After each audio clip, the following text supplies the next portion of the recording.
In the future, our heroes are trapped by Robo's ex-girlfriend. Will Batman and Robin be able to escape this perilous plunder? Find out! Welcome back, Space Cadets, to Hal and Dave's trip to Jupiter. Okay. So props to anyone who watched our entire grinding episode. Yeah. While we talk about many things between cartoons and game ideas. Been a while, Prometheus. You can stop pretending now and join us. You know... So, one thing I actually... It's Pink Robo with a bow. Yeah, one thing I do enjoy is that depending on what party members you choose, you do get sometimes different dialogue. Yeah. I was actually pretty impressed with that when I was... You know, I was late to the party, but when I played Final Fantasy VII, and I realized that bringing different characters to different situations did have them, like, chime in and talk, and so they had it set up so that each character still had a voice. Mm-hmm. And apparently that's a long-standing tradition of Square. Yeah, I won't allow you to hurt them. You're not gonna hurt my friends. I learned what friendship is. It's just funny to me that it's pink with a bow. Yeah. Because that is the most... We need to eliminate humans more efficiently. Oh no. Stay back, Prometheus. I actually my name is Robo! They named me that. Well, actually, when they saw my name, they pressed start because they did not care to change my name. Actually, yeah, one of the things I did on my run is that I named him Prometheus. Oh, wow. Just... Prometheus. My name is Prometheus. Prometheus! Just to be a shitlord. Wow. But yeah. It's just funny because... You know, it's like the Ms. Pac-Man thing, basically. It's like, how do you know this thing is supposed to be coded as female? Oh, it has a bow and is pink. We're gonna use his Ozzie punch. Even though as a robot, gender would be irrelevant. Wow. I might have over-prepared for this. Yeah, if she's doing 11 damage to your 988 HP, you might be able to tank this for a while. Sorry, I'm just gonna keep Ozzie punching her. Oh no. You're using that, I don't know if that's like mode 7 or what. It's the power of mode 7? Yeah, it's that weird like effect that you see in... I mean, this game loves using it. The Mario RPG used it a lot. So, I'm actually going to focus on healing Robo at this point, since... Yeah, he actually managed to take some actual damage on that last hit. Yeah, so that's actually... Although, when you're doing, like, 1,200 damage and she's healing 300, it's not a huge problem. Just heal Robo. Yeah, I should actually research into it, what all those, like, sort of light show effects that they do between, like, Luminaire and what we just did with healing. Yeah. As to what part of the Super Nintendo's sort of, like, layering that was. There's a part of me that would love to restrict myself and try to make a game based exactly on the specs of a system, but I'm not even sure if one can do that these days without going out of their way. Like you'd have to understand the programming that goes directly into that, so you couldn't use like a modern game engine like Unity or Godot. That makes sense. I'm gonna actually use, I'm actually gonna make sure to heal up Robo here, because that's where... Yeah, don't risk it. Don't get overconfident. Don't get too cocky, Star Fox. Yeah, basically. Well, like, I saw, like, a blog some time ago about Shovel Knight, and people were like, oh, it's like an NES game, and then the blog actually debunked that, being like, oh, we actually do a ton of things in Shovel Knight that would not work at all on an NES. That is cool. One of the more noticeable things was the parallax in the backgrounds. That makes sense. Yeah, because the NES apparently only had one background layer, and so whenever you had things scrolling at a different rate, if you pay close attention, they are all on, like, different vertical levels of one another, and they don't overlap. And so what they would do is they would program the rate at which it scrolls to be set differently. Alright, I killed his girlfriend. Oh, no. Does that constitute domestic violence?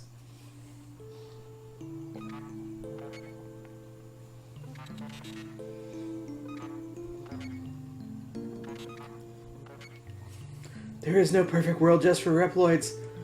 Oh no! What am I fighting for?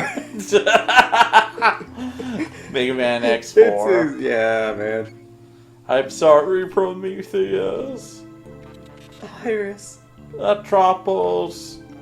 This is for you. You can plug this into your circuits. Please take care. Whoa. I did not consent to USB interface with you. Okay, we're gonna get the little item jingle, aren't we? Yep. Oh. So wait, that's not even an item, that's just like a hard upgrade, isn't it? Yep. So that's interesting, yeah. I like the music here. Just that nice bittersweet. Yasunori Mitsuda doing his thing. Yep. He's just like, alright, we're gonna hit up some heals. You know, that's an interesting thing right there. What they did is, there's no place in the game where they note that item that you just got. Yeah. I assume. That would actually be a cool thing to have in a game like this, is have a list of, like, basically, like, experiences for the character that adjust their stats as modifiers. That would be That would cool. actually play into the idea I was talking about before, where if you have... uh-oh. Oh, no. Oh, thank God. I Like, thought about... We didn't get stuck, did we? I thought I accidentally hard-locked myself. No, we just locked ourselves. Okay. Anyways. Yeah, like, if you have a game where there's optional quests and endings, to then have... like, a certain, just, like, part of the character stat screen, which just talks about how their experiences modify them. Yeah. That would actually be really cool. Wow, you are much prettier mother brain than the last one, I thought. She is the Bishojo mother brain. You did well to come this far. Come, Prometheus. You must once again join us. Join us. I'll reset your circuitry and erase your memories. Then we'll dispose of the filthy humans, of course. Man.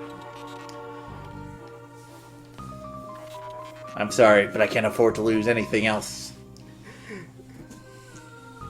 Not my precious memories of my irreplaceable friends.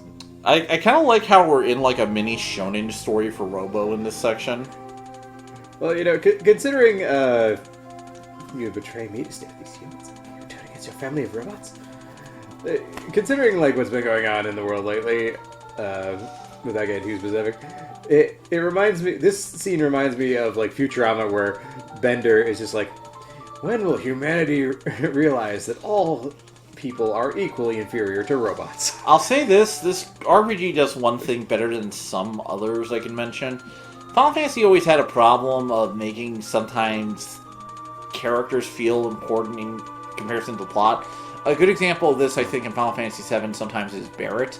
He has some great moments in the game, but during the end game, he kind of slides off a bit. Sid's also a good example of that, I was going to say, I feel like everybody slides off in the end game except for Cloud. Yeah, to an extent. And Aerith, who's been dead for the last 2 discs. And I think this game does very well because each bonus quest feels climactic to an extent.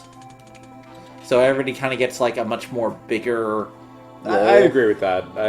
I can think of several JRPGs where the certain characters fall off and it doesn't make me feel good. Yeah. And that's actually one of the praises I put upon Xenosaga and to a lesser extent Xenoblade Chronicles, that the entire party manages to feel like they still matter all the way through the end. Alright, let's damage everything. And actually Xenogears kind of does that badly because there's certain characters where their story arc ends after you leave the one town where you meet them, and they barely have anything to say after that. Wow, that didn't actually do a lot of damage to Good job, us. Mother Brain. Take this! I like her design, but I kind of don't like the rainbowing effect. It feels like she's supposed to be a hologram, but you're attacking a hologram, so make that what you will. That is cool. Nice. I actually think all the effects are good. Oh, wow, Well, you won. You pwned her. I did. Clearly, we were supposed to do this many levels earlier. Prometheus, why? I didn't expect to do that well. Well, Oh! Terror Arm and the Crisis Arm. I love the name of those weapons. I was gonna say, are they both for Robo? Maybe just like Willy. The stench of this technology has overwhelmed me. I must return to my time. Alright. Let's, Alright, you got... Alright, attack changes below 10... Well, how often are we going to find ourselves below 10 HP? We're just gonna go to Terror Arm. Yeah, like, I don't like conditional stuff like that too often in these games. Especially when it's as narrow of a condition as that. That is, like, a little too much. But, you know, but as you can see, we have become the ultimate. I didn't expect that battle to be won so easily. Well, what? We're like level 50 through 55 now, and weren't you saying that you're able to effectively battle Lavos at level 45? Yeah. All right, good to know that the rest of the game is a cakewalk. We'll see about that. Because I actually. I mean, I'm only going to complain about it if we defeat Lavos as quickly as we defeated that thing. You know something? Here's the thing. I actually played a version of Chrono Trigger where I decided... Because here's the thing. I wanted to finish off the game at one point, and I decided to see what it's like at full stats, so I found a save file with that. Mm-hmm. And it took... Even with full stats, it was actually not the easiest. So at least I remember. So wait, does Lavos scale? To an extent. All right, that's good. I think. I'm actually very much for certain amounts of scaling. I was in like this one game class where, oh man, this dude again. Specchio, you look like you've been working out. All right, let's try this. Hey, I'm doing this because. Oh God, why? Black hole power. So in this game class, the teacher was talking about how scaling affects the player's experience in the game, and he drew a chart, like a graph, and the graph was just a diagonal line of like the player's stats versus the enemy's stats, and he was like, yeah, so apparently in Elder Scrolls 4 Oblivion, the scaling was such that it basically felt like you were never making progress because the enemies scaled so precisely with your character. Or maybe not precisely, it was just like badly designed, basically, is what he's getting at. And then he drew a different graph that had a lot of like spikes and stuff. And he was like, yeah, so a good game makes it so that while the enemies may scale with you, they still allow you to feel like you're stronger making progress. That makes sense. Like, you know. And so to that end, I mean, I'm sure it's like a fine balance to make. One of the things that I noted is Xenoblade Chronicles managed to figure it out in a pretty good way. He just wanted to kill Robo. He really does. Because basically the way that game is set up is if you you get a huge amount of experience points and like action points and stuff, or skill points, whatever. That game has a lot of points in it. But you get a huge amount of those points from defeating an enemy that is many levels above you, and you get very few from defeating enemies who are below you. And so in that way, the game kind of keeps itself in line. So it's very difficult to get a huge amount ahead of what the story expects you to be at. Yeah, no, I remember one issue with Fallout New Vegas is that if you wandered into the wrong area, you could end up like very outmatched very simply. You just got to make sure you follow the right path. Oh no, I don't have a problem with that. I don't have a problem with being outmatched. I have a problem with making the game like so easy that it's boring. That makes sense. Yeah, because like being outmatched is part of the fun, in my opinion.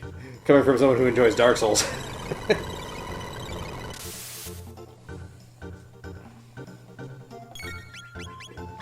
that sense of fear, like gamer fear, that one kind of gets when you go into a zone where the enemies are so strong and you've never seen them before.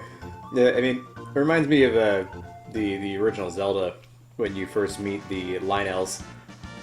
You know, as a kid, those things terrified me. I'm like, what the heck am I fighting? Yay! Speaking of Lynels, we had an idea for the doing Breath of the Wild as like a live stream, but because that game is so incredibly open, we kind of wanted to do like let the chat decide what we're gonna do. Because basically, like once you get off the Great Plateau in that game, the like initial like tutorial zone, you can just do whatever you want. You can go in any direction and discover any number of things, and the game is very intelligently scaled, as you'd expect for a game that's been in development for like 7 years. But I don't know. We'd have to figure out like a regular time to do that. Yeah, okay. So Fugitive Minimal Ages, Ozzie, we might want to do that. One of you is close to find someone who needs help. Find that person fast. So we have 2 more quests done. That's right. Didn't we, like, fail to save Luca's mom? Yeah, well, we actually got the quest done. So I'm just going to accept we failed. Though we can't... You know, that was a life lesson, Space Cadets. You know, Accepting your own failures. Accepting your own failures. With great power comes great responsibility. Where did I learn this from? I don't know. It's not like Dave likes Spider-Man or anything. Like, it's not like I stupidly love Spider-Man to a huge extent. Dude, I was gonna say, if we did, like, our thing more often... I mean, I can't give you a hard time for this now, but I can, like, look back and be like, we totally could have done this more in the past, before 2020 became insane.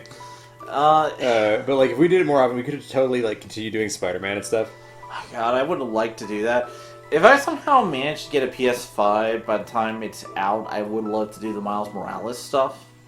So do you feel positive about the Miles Morales content? I'm going to give it a shot, but here's the problem with what I think it is. Yeah. And I'm just going to be honest.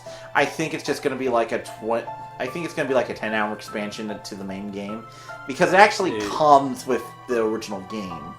Yeah, and like that was the controversy that people were kind of having with it. And, like, I don't mind that, technically. It's not the worst possible thing, maybe. I don't want... I mean, I'm curious... What I'm curious to see is how they make him, like, a different character. What abilities will define him as a playable character. Mm-hmm. Yeah, no, you're right about that. Excuse me, I'm just making sure... You know, like, is it just going to feel like a... You know, it's just going to feel like a reskin of your main Spider-Man game with, like, one new move, or is it going to be, like, a whole different thing? I imagine that there's going to be a difference in one factor is Miles' electric abilities. That's the one new move I'm talking about. Yeah, so we're going to see what they do. I'm going to be honest, I don't like Miles' electric sting a lot for one reason. One problem with Miles is that he's less varied than Peter Parker in terms of fights. Yeah. Well, I know that a lot of people seem to agree that the Into the Spider-Verse is like the best version of him. I don't disagree. I like that movie a lot, but I can't talk about like what versions there are because that's the only version of Miles I've ever really seen in a real way. So the best version... But man, the art in that movie is amazing. That's so far, in my opinion, the best version of Miles, essentially. I don't want to be a dick about it, but that's, you know, what I think at this point. Well, I mean, from what you described, it sounds like they really managed to kind of make him his own character, as opposed to being like the not Peter Parker. Yeah. So we are going to Alright, so let's see. Alright. Head back in time. Okay. Yeah, look at this funny like warping effect back here. Oh yeah. I guess that's mode 7 doing things, but or maybe there's like sprite. I'm over here trying to analyze the things. Okay, so all right. Let's do this first. I gotta get the right party set up. What is that? That's Robo. Is Robo with like Super Saiyan blue hair, like scattering seeds? Yeah, he's trying to make sure plant life is around. Remember that was a quest. Can we talk to him? No. Why not? Is he antisocial? I think we're just like, no. I don't want to talk to myself. It will create a time paradox. Alright, so My robotic brain is capable of understanding it, but your mortal brain will simply implode. So we're actually going to go for these two. Yeah, I love. Yep. This is a case of apparently Magus has some great lines here. So we're just going to go with that. Magus is team lead. Yeah. Alrighty, so... Okay. Alright. Yeah, like, you know...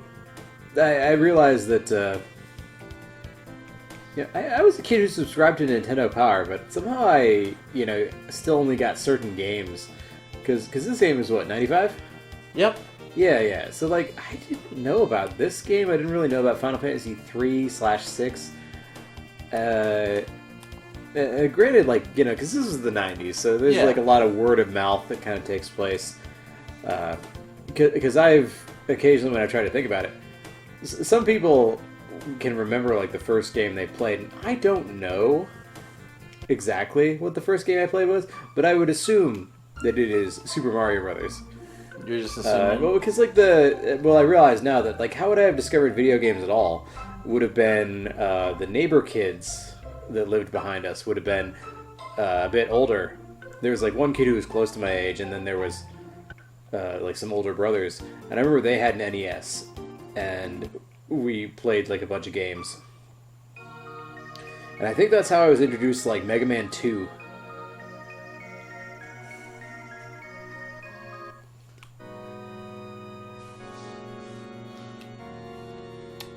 Magus is gonna rock out. He starts like all classical and then he starts jamming. Da da da na na. He jams out to the X-Men theme.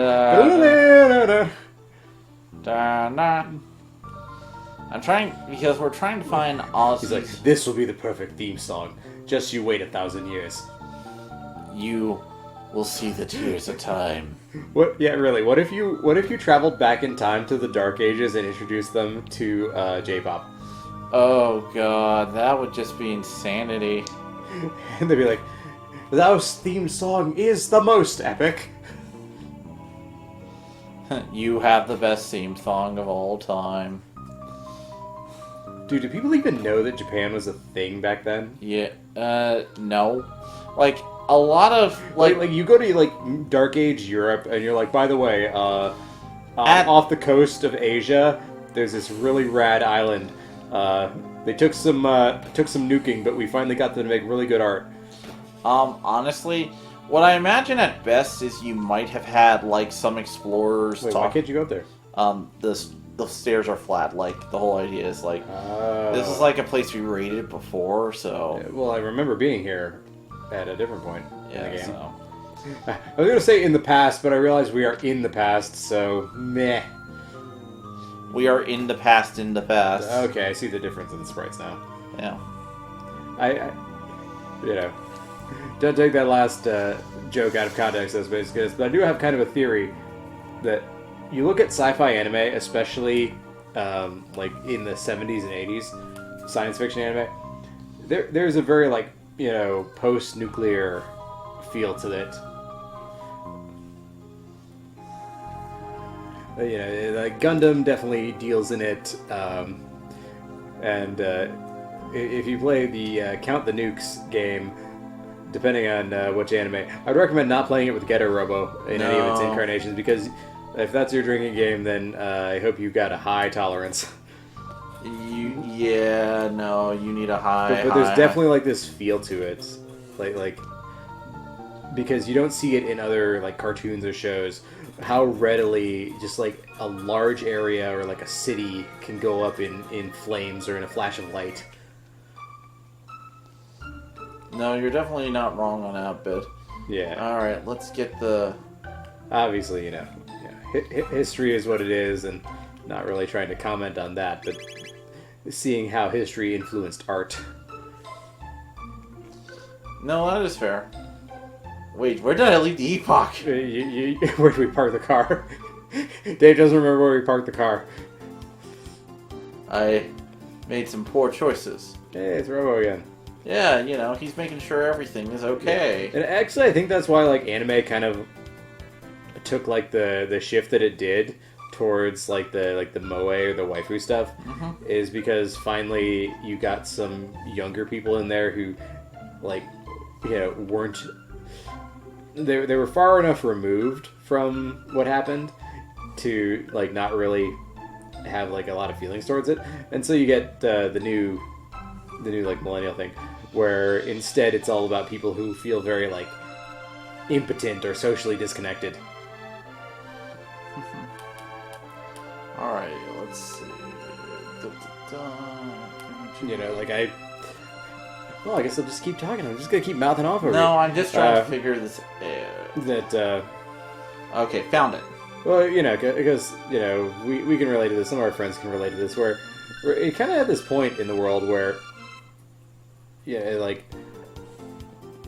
a lot of guys feel very, like they were kind of, like, promised the world, and then it turned out to be a lie. Yeah. Yeah, like, well, I was gonna say, my brother and I were having a fairly deep conversation about this earlier, where, because my dad was a college professor, so there was very much the, you're going to college, young man. Oh, hey, it's Ozzie. Yep. Is it Ozymandias? No, it's Ozzie as in Ozzy Osbourne. Keep him away from bats. Yes. But we my brother and I were kind of like going back and forth this, because I graduated from college, he did not, but as a result, I've got student loan debt to repay, and he also does not, so... Yeah. Which one of us is the lucky one? But either way, like, our parents don't understand the perspective we're coming from. And so, like, I kind of see that reflected in a lot of media today. Well, as much as, like, this is interesting, well, let's focus on the game here, since we're actually at an interesting scene. The nerve, deserting your fellow mystics to serve these humans. You're a traitor, you're not our king! Why did you desert us? Oh, so he's legit pissed at Magus. Yep. And this is actually... Can you smash the candelabras to get hearts? Let's see. I'm actually checking to see if there's any interaction. That was a Castlevania joke. I know. I know. I know my Castlevania. You pesky well, I'm glad, good because for I feel like things. that tangent I was going on was good for our grind episode and not for an episode where we actually make progress. So we have Flea. Hello. You sent for me? Well, if it isn't Sam Magus, who you bribed to get in here, traitors like you deserve a beating. Okay, Ozzie, stand back and let me take care of these cretins. I'm counting on you, Flea. That is such an anime trope right there. Alright, so Isla is... I'm scared that we're going to destroy this enemy in, like, 2 turns. That's why I'm trying to take care of this first.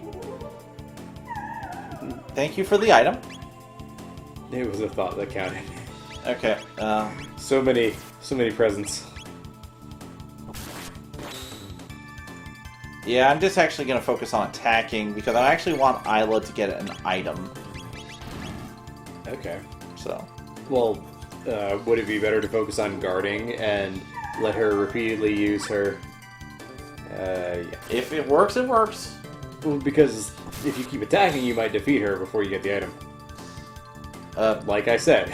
Well, it happens. Okay, good. You didn't defeat it in 2 turns, you defeated it in 3 turns. Yes.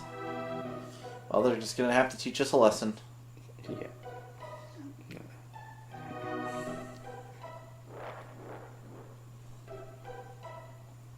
Yeah, no, here we go. We Not deserve Shred. a very cruel death. Oh, yeah. It's like, bro, have you seen my level? Bro, do you even grind? I'm just gonna see what... Oh, Wait, this did bit! it fall off? Yes, because this is still a game by Akira Toriyama sprites. With Akira Toriyama sprites. Yeah, Akira Toriyama, sense of humor. He's in a pickle! He freaks out. Out of here! That's kind of a great bit. That's true. Akira Toriyama came from gag manga and somehow found himself doing one of the most popular action manga ever made. Honestly, this is kind of fun just because we're like seeing an evil overlord down on his luck. Wasn't that what Emperor Pilaf was supposed to be? Well, we do have a Blue Dude, Piccolo. yo, it's Pycon. Yep. He's blue instead of green. Don't let him down.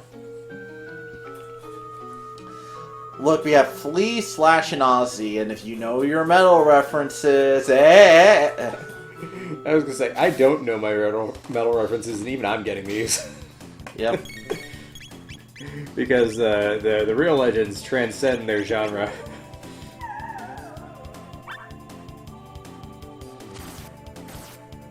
Good crit there. I was gonna say, this is another guy we're just gonna destroy. Probably. I just accepted it at this point. Yeah, I don't know. What would be like a good way to do it in a game like this, where...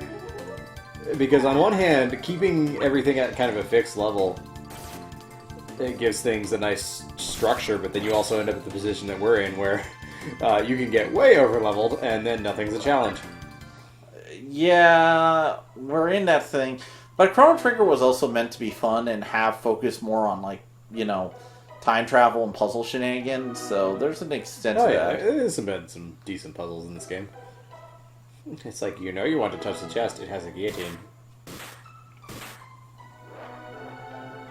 Why did you do that? Because... What, did you lose health? You did. You lost a lot of health. Yeah, this is why I have Isla here. Isla more than just pretty face. And she gives kisses to everyone. Isla love everyone in party equally. And hate all enemies equally. Pump it up, Isla. See? I wasn't really too worried about that. I'm just surprised at how much damage you took, because I feel like in a lot of games, environmental hazards like that take like a small chunk out of your HP, like you lose like 5 or 10%. But no, you just lost all of it, and they just couldn't kill you on the field for some reason. Alright, so we got the 3 of us versus the 3 of them. Good thing they're still outnumbered. Yep, that's what Wait, I did want. you just get what you wanted? Yep. But they have team attacks. That's cool. Mm-hmm. I would almost want these guys to be around for longer than I think they're going to be around for. Yep. They're pretty fun, actually. Well, there's something special in a game. Especially in a game. You know, it's always there in fiction, but like the anti-version of yourself, kind of. Yep. It's why characters like, I don't know, like Bass in Mega Man is like the anti-Mega Man, and then like Shadow in Sonic's like the anti-Sonic. And they're kind of cool in the sense that they have all of your powers, but they're against you, and they use them against you. And so, like, if you had a team like this in an RPG, where they've got your moves the way you understand them, they have your combination attacks, and so you have to work around that as a fight, that's a cool challenge. Oh, yeah. So, like, this is a really cool fight right here. And all I'm saying is that it'd be cool if these guys stuck around for longer than they would. Probably this is... Because they seem to only be for, like, this part, mostly. Yeah. And I looked at their HP. We're probably going to take care of them pretty easily, but this would have been a tough fight at some point. Well, is there a way to tell what level they're set to? They have a set HP, so they're all set at 4,000. Okay, well that's true. Sometimes games like this don't really set the enemy level, they just give them a set of stats. I think I just killed them. You got one of them. You got Flea. Flea's dead? No! Flea was too weak. And he's like, Majin Buu, destroy them! Dude, Majin Buu, as like a story arc, has like such a cool beginning, and then just completely like gets stupid. It's true. Well, I understand what Akira Toriyama was trying to do, because, okay, he wanted to try and bring back the feeling of he wanted to set up like a traditional Dragon Ball Z story arc, and then slide it back into Dragon Ball. Yeah, I mean, I've heard that, Hold it, now. What's in that? What? No! We're gonna take these. That was the closest we could do to swearing on the Super Nintendo. Otherwise, Nintendo's seal of quality would not be stamped upon our game. And now? Magus, you lied when you said you wanted to create a world of evil! You used me! Oh, how dreadful. Say, you hear that? It's the sound of the Reaper.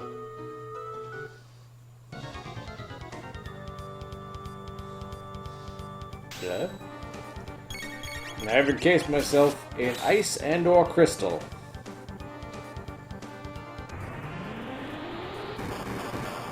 Wait, does he counterattack on every hit? Well, that wasn't much of a counterattack.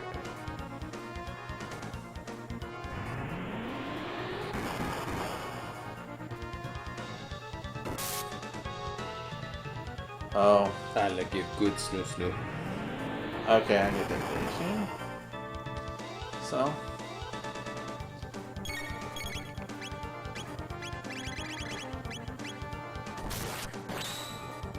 Ah. Good jorb. Oh. Or not. Now we drop here. Alright, we fell down. Alright. Like, I get that they did that animation the way they did, where just everyone just falls down.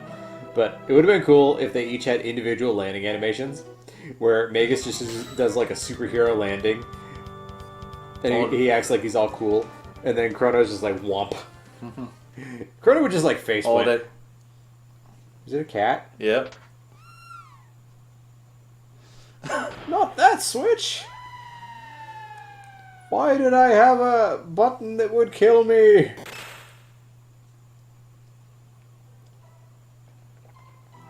I don't understand.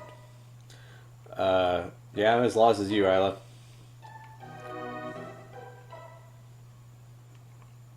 Yeah. So wait, can we go? Can we go downstairs or like to where he fell? Well, I assume that's what we got to do next. No, we're actually going to go to the future. It's like, that's it, quest over. Well, we gotta get back to the present, and now we're gonna go visit the place where this is. So, yep. Alright, I guess we're going to go visit the place where this is. Next time, Space Cadets on Hal and Dave's Trip to Jupiter.